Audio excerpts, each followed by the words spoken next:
Hi everyone, welcome back to the Bloom Room. My name is Chantel. Today's video is kind of requested in a way. I've recently been doing polls asking you guys, would you rather see a video about this? Would you rather see a video about this? And for this one, you guys chose that you were interested in learning about fake spirituality and the New Age movement. If you're new to spirituality, if you're new on your spiritual path, this might confuse you. You might be wondering what this even means. The purpose of this video is to give you some red flags, I guess, and some insight into how spirituality can be the ultimate ego trap.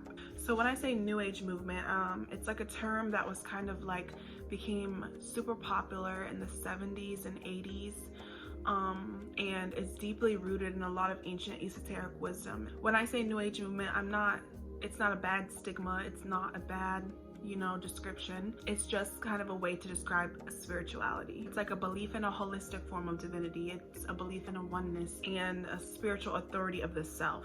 It is a very, very broad, ambiguous term, and so people view it kind of like as a label for whatever it fits, and it's hard to say like what is spirituality because everyone's beliefs are so different. And in spirituality, we pull from a lot of different, religions, belief systems, and things like that. Those involved in spirituality will reject the concept of it being a religion at all. The thing is that some people view spirituality as cult-like. I guess that's kind of what we're going to be talking about a little bit today. The New Age movement or spirituality its sole purpose is for growth and development. But as we know in law of polarity, in anything that exists the opportunity for its opposite. So just like in the same way that it's solely meant to help us grow and develop, there is opportunity for it to make us stagnant and keep us trapped in our ego. The first way that spirituality can be kind of toxic is because of this belief in self-spirituality. And this is basically the belief that, we are all gods in essence. We are all our own gods. And there's not a problem with this. Disclaimer, there's not a problem in any of the spiritual beliefs.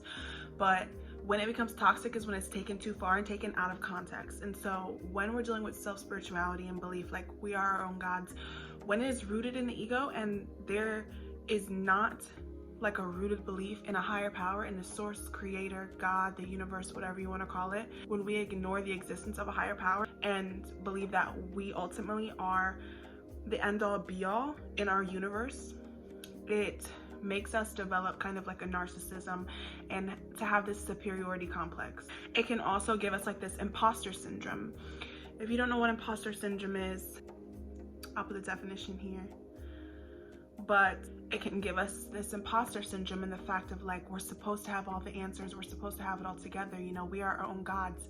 And when we don't, because we are not the end all be all, it can affect our confidence, it can affect how we navigate in our world. It can also give you feelings of hopelessness because when you are in those stagnant points and you're not able to manifest because you're solely directly relying upon only yourself and not a higher power, you're just gonna feel like this is all there is type thing. Another toxic aspect of self-spirituality is that when we're on our path and we start to dive into growth and evolution and healing, self-growth can easily become self-obsession. This ties in with the narcissism. And I'm not even just talking about other people, I'm talking about this can happen within us. So this is why I'm making the video, to stay aware of your ego traps. But a lot of times on our path, we can use spirituality as kind of like a clutch or a way that makes us obsessed with ourselves, and we forget that our purpose in life is to be put on this planet to help others, to heal others, for the collective. And we can kind of become self-consumed, self-obsessed, and also tied into that, we can start to view growth and evolution and healing as something that it's not. We can start to view it as, a linear thing where we're growing and we're going up and that's it, when in actuality healing is not linear. Healing looks like a lot of different things. It's not just going to be this uphill path. The other aspect of adopting these unrealistic expectations of healing is that in the New Age movement, in the modern day spirituality, we have this like obsession with chasing nirvana, chasing enlightenment. We have this obsession and this goal-oriented way of healing and being. And anytime that you're chasing something, nirvana, enlightenment, happiness, anything, you are ultimately never going to feel fulfilled, because spirituality is not about getting somewhere. It's about arriving here in this moment, each and every moment. And that is true nirvana. So when it comes to this narcissism and superiority complex, here's what it can look like. Sometimes when you are trapped in the ego and kind of stuck in like a self-consumed mindset, we can have this thoughts and feelings of, if you have a problem with me, then there's something in you that's unhealed and you need to heal, because I'm perfect the way I am. Obviously, the true root of the belief is that, you know, we are all perfect in essence, in our soul essence. You know, we are created in God's image. That doesn't mean that we're perfect the way we are. That doesn't mean that we can justify putting the blame on everyone else and not doing the inner work. Another aspect is like, when you disagree with someone, it's ultimately seen as an attack, or you assume this position of, oh, well, we're just not on the same frequency. This honestly bugs me so much, because you're automatically, maybe even without realizing, making yourself seem better than someone else, or making yourself seem smarter or more elevated or more spiritual, and that in itself is the ego. It's not spirit. This is a way of avoiding personal responsibility. Like I said, doing the inner work, I think in true spirituality, should be an effort every day to remind yourself, ultimately, I know nothing, and to be very humble on a spiritual soul level. And then comes in this concept of self-spirituality and self-authority. There's an idea and a belief in the spiritual community that says we are responsible for our own circumstances. While this is true to an extent, not taken so literally, the problem with this is that, yes, it's very empowering to believe that we are in full control of our destiny. But the fact of the matter is, we live in a society that is granting different people different levels of authority and privilege and power. And so this idea of like, if you aren't manifesting, then you aren't doing enough, this idea can ignore very real systems of oppression and ultimately like deny a lot of people the real validation and empathy that is needed to navigate on the earthly realm. It's always better to acknowledge your history and your circumstances. It's always better to acknowledge that versus focusing solely on individual, you know, responsibility. So be conscious when you're talking about manifesting, and be conscious if you have adopted this mindset of, well, if they're stuck in their generational trauma or they're stuck in their generational blockages, then that's their problem. They're not healing enough, because that's literally not true. Another form of like toxic self-spirituality is that this idea of we create our reality. Everything that happens to you, you are inviting it in your life with your energy. Once again, true to an extent, but when taken too far, it can be very toxic for physical abuse systems, for sexual abuse victims, for people who struggle with mental health. This idea of your life is your fault because of the energy that you're exuding, or you are sending out the energy to attract everything that happens to you, is very toxic for some people. And we ultimately should avoid this belief and this, you know, concept. Be very conscious of what you're saying and what you are trying to convey. The next thing I want to talk about, a huge thing in spirituality that has become an issue, and this is what I like to call love and light spirituality. I've said this term before a few times. Love and light spirituality, in essence, is toxic positivity. Toxic positivity is basically a polarized mindset. It's basically when adopting or cultivating a positive mindset is taken too far and used as a defense mechanism instead of doing true healing work. It is healthy and human to experience a full range of emotions, and I feel like love and light spirituality, or fake spirituality, or the new age movement, whatever you want to call it, has a problem with us being earthly beings, and they just want to be spiritual divine beings, which we all are in essence. But the problem is that we live on the earthly realm. We live on earth. We have to navigate this realm. We have to live here every day. And so we need a bit of grounding, and we need to remember experiencing a full range of emotions is healthy. Letting them consume you is not, but experiencing them is. Toxic positivity in essence is ignoring your problems, which not only makes them grow, but when you avoid suffering, that is in itself a form of suffering. Toxic positivity results in pretty much, the denial of the authentic self and the authentic human experience. What can this look like? It can look like stay positive, don't worry, be happy. My favorite, positive vibes only. That shit is so fake. It could be worse. Everything happens for a reason. These things that you can tell people or even tell yourself, which ultimately isolates us when we're struggling. Spirituality is equally lightness and darkness, shadow work, healing. Spirituality is not just this beautiful, bubbly, unicorns and rainbows, roses and flowers. No, it's not about that. It's way deeper. And when you're doing real spiritual work, you're gonna know there's two sides to the coin. It's important to not only experience both, but to honor both for real growth. See and address what needs to be addressed. Don't deny anything within yourself, within others, and start to set your goals on behaviors versus on emotions.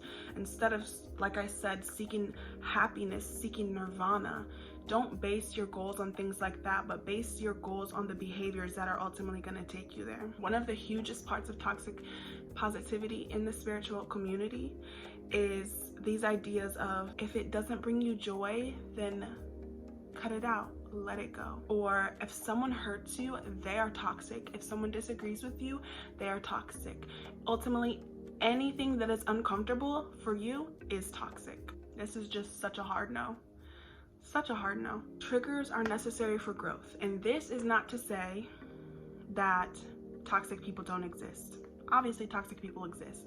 But like I said, when you start on your path or when you're on your spiritual journey, we can have these thoughts of like self-obsession and consuming our thoughts with the self and believing that we are angels and other people are demons, Ultimately, it's an ego trap. But the thing with this is that we are not perfect. And just because your intentions are pure does not mean that you're not toxic in some way. And it does not mean that you are a victim to everyone else. If anyone pisses you off, they're toxic. If anyone disagrees with you, they're toxic. No. Let people be who they are. You're gonna know when someone is not meant for you. Do not put a label on them and say, we're just not on the same vibe. Like, my frequency's up here and yours is super low vibrational. Like, don't use spirituality as an excuse or as a reason or opportunity to make yourself feel better or make yourself feel like this perfect angel. Also, on the same token, use your discernment and don't allow anyone to make you feel like you're the bad guy 24/7. We have to stay on this like neutral playing field in which we see everyone clearly and not through the lens of ego and not through the lens of a victim mindset or not through the lens of demonizing people. Like I said, there are obviously clear-cut situations in which you're not going to want to fuck with someone. If they're abusive, mentally, physically, emotionally, in any way, shape, or form, like, this does not apply. I'm solely talking about the small disagreements or arguments or just the general idea that anything that makes you uncomfortable is ultimately not meant for you, and you're just meant to cut that off and focus on what only brings you joy. The fact of the matter is, true spiritual growth, we need triggers. We need them. How else are we going to grow? It's so easy to sit by yourself all day long and, avoid being around people and avoid being upset, avoid people disagreeing with you. It's so easy. But that's not where true growth lies. We need triggers, we need lessons. Not everything that makes you uncomfortable is evil or toxic. Last thing I'm going to talk about just a little bit is, in spirituality, in the New Age movement, this kind of obsession with holistic healing or alternative healing. What I mean by this is that, we place a lot of value on things like tarot cards, crystals, Reiki, diets like being a vegan, astrology, spells. We place a lot of importance on these, and the problem with it is that ultimately all these things are pointers to the truth. They are not the truth. The truth is within and above. These things, they are meant to help guide you. They're not evil, like a lot of people within religion or things like that will say that crystals and spells and all this shit is evil. That's not what I'm saying at all. They're not evil, but they are not the answer. And I think that's where the religious people get this idea of they're evil, is because in spiritual community we can kind of come to idolize these things, we can rely on them, but ultimately they're just accessories. And like true spirituality, you're gonna know that it's within yourself, and at the end of the day we can look to these things for guidance, we can look to these things for understanding when we're lost or confused. But if you're relying on these things, or if you think you need these things to make you spiritual, you are just identifying with them, which is literally the ego. The reliance on external guidance like this is what alters your intuition. This is what alters your confidence, because when you're putting all your confidence in these outside things, you're losing the confidence in yourself, and this itself is spiritually diminishing. Identification with these things, like I said, is ultimately an ego trap. And the identification of the trends. Oh, let me post my crystals. Oh, let me post this and my sage and my this and my that, you know, as a means of more for an image versus more for quality of life. That's an ego trap. And the only thing I'm gonna say is that you don't have to look like you're doing the work to actually be doing the work. Like, just do the work. So there you have it. I hope that, you know, that makes a little bit of sense to you. These are some things that can really get us caught up on our journey. And like I said, I'm not perfect. I'm no angel. On my path, I have used spirituality as a way to make myself feel better, or, you know, make myself a victim, or put me in an isolating situation to which I'm like, nobody understands me, or I'm just, you know, this empath in this lonely world and everybody's just here to hurt me, you know, shit like that. It's very easy to get caught up in these things. I think the most important thing to remember is to be aware, which is why I made this video for you.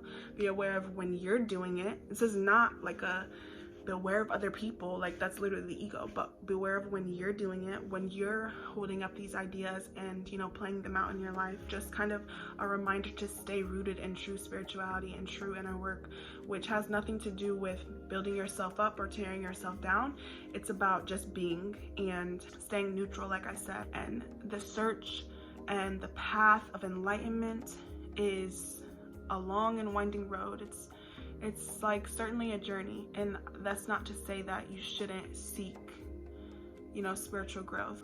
When you are rooted in the moment and you're seeking spiritual growth versus seeking happiness, when you're aware that spiritual growth is not love and light, it's not all happiness, and it is going to take you to some dark places, you're going to experience true growth. And whenever you're putting yourself in a position to where, you know, you're ultimately always humble, always open to what other people can teach you, and never better or more spiritual than another person because of XYZ, you are going to have like a very healing journey. And that's basically it. So hope you enjoyed. Turn on your notifications, and I'll catch you guys in the next video.